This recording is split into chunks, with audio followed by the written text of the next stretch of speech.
Good morning. Karthika పురాణము 17వ అధ్యాయము ప్రారంభ. తత్వబోధ. స్థూల సూక్ష్మ స్వరూపాలు, దోషాలు, సుఖదుఖాలు, కర్మబంధము, ముక్తి, జడము, జిత్తు మొదలైన ద్వంద్వాలకు సంబంధించినవి. మనం చేసిన కొన్న పుణ్యపాపాలు సూక్ష్మదేహ రూపంలో ఉంటాయి. అవి నశిస్తేనే గాని ముక్తి రాదు.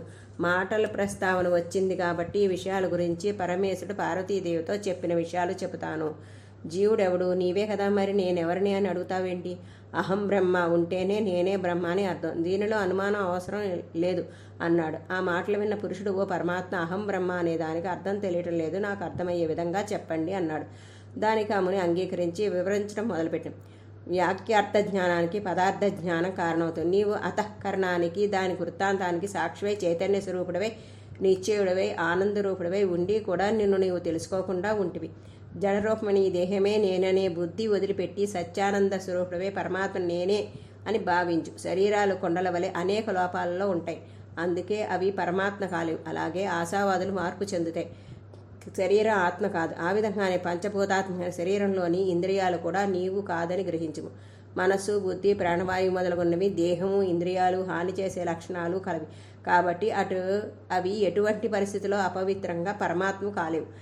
పరమాత్మ సన్నిధానం చేత దేహాదులు నేనని భావించు. జనన మరణాదులు సర్వాన్ని సూదంటు రాయివలే గ్రహిస్తూ ఉంటాడో అతడేనని భావించి, ఏ వస్తువు సన్నిధానం ఫలం వల్ల జడము, దేహేంద్రియము, ప్రాణములు ఉన్న జన్మము లేని ఆత్మ అని తెలుస్తుందో అట్టి పరమాత్మనే గ్రహించుకో. దీపం వేరు, వెలిగే అగ్ని వేరని ఏ విధంగా తోస్తోందో ఆ విధంగా దేహం వేరు, ఈ దేహంలో ప్రకాశిస్తున్న ఆత్మ వేరని గ్రహించి ఆత్మస్వరూపుడవే ఆ పరమాత్మనే ధ్యానించు. పదార్థాలు లయమైనప్పుడు ఎవరు వికారరహితులై సాక్షిభూతులై చూస్తూ ఉంటాడో అతనే నేనని భావించు.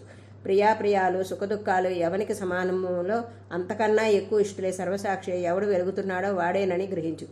ఎవరు బోధ రూపుడు సాక్షి లక్షణాలున్నవాడే పదార్థమైన వాడవుతాడు. ఇంద్రియాలు, దేహము, మనస్సు, ప్రాణము, అహంకారం వీటికంటే విలక్షణంగా ఉంటాడు, వికారంగా ఉంటాడు. దానికంటే భిన్నం కాని రూపంలో ప్రత్యక్ష శృతి చేతను సంసాదోషం, స్థూలం మొదలైన లక్షణాలు లేనిది, తనకంటే మించిన ఆనందం లేనిది, శాశ్వతమైనది, సత్యజ్ఞాన లక్షణాలు కలదియు, అదృశ్యాత్వాది లక్షణాలు కలదియు, అజ్ఞానాంధకారం లేనిది, నిర్మలమును సర్వపరిపూర్ణమైనది అయిన స్వరూపం పరమాత్మ అవుతుంది. సర్వజ్ఞత్వము, సర్వేశ్వరత్వము, సంపూర్ణ శక్తిత్వము వేదాలలో ఎవరికి చెప్పబడుతున్నాయో వానినే ఆచరించు. ఏ వస్తువును గూర్చిన జ్ఞానం వల్ల సర్వజ్ఞానము కలుగుతుందని వేదాల్లో ప్రతిపాదింపబడి ఉన్నాయో అది పరబ్రహ్మ అని గ్రహించు. ఆ పరమాత్మ కర్మఫలదాతయు జీవులన్నింటికి కారణుడు అని వేదాలు చెప్తున్నాయి. జీవాత్మ పరమాత్మ అనే జ్ఞానం కలవాడే పరమాత్మ అవుతాడు. వాక్యంలో అతడు, ఇతడు అనే మాటలు ఏ విధంగా ఉంటాయో అదేవిధంగా వాక్యార్థాలను పోల్చుకోవాలి. అది అర్థమయ్యే వరకు సమధమాది గుణాలు కలిగి వినడం తెలుసుకోవాలి, ప్రయత్నించాలి. గురూపదేశం వల్లనే ఈ విషయం స్పష్టంగా బోధపడుతుంది. ఆత్మజ్ఞానం పొందడం కొరకు మంచి పనులు నిర్వహించాలి. చెప్పకుండా ఎవరు ఏ పని చేయరు. కాబట్టి గురుశ్రూష చేసి ఉపదేశం పొంది యథావిధిగా కర్మ చేస్తూ ఆ కర్మ ఫలితం వలన జన్మలెత్తుతూ యోగ విముక్తిరే మోక్షాన్ని సాధించుకును. నీ కర్మబంధాలు తొలగిపోయాయి, నీవు ఈ విషయాల గురించి ఆలోచించుకు అని చెప్పాడు. అంతా విన్న ఆ పురుషుడు ఎంతో సంతోషంతో కర్మఫలం గురించి తెలుసుకోవాలనే కోరిక వచ్చింది. ఇది స్కాంద పురాణార్గత కార్తీక పురాణమందలి 17వ అధ్యాయము సంపూర్ణం. ఓం నమ శివాయ.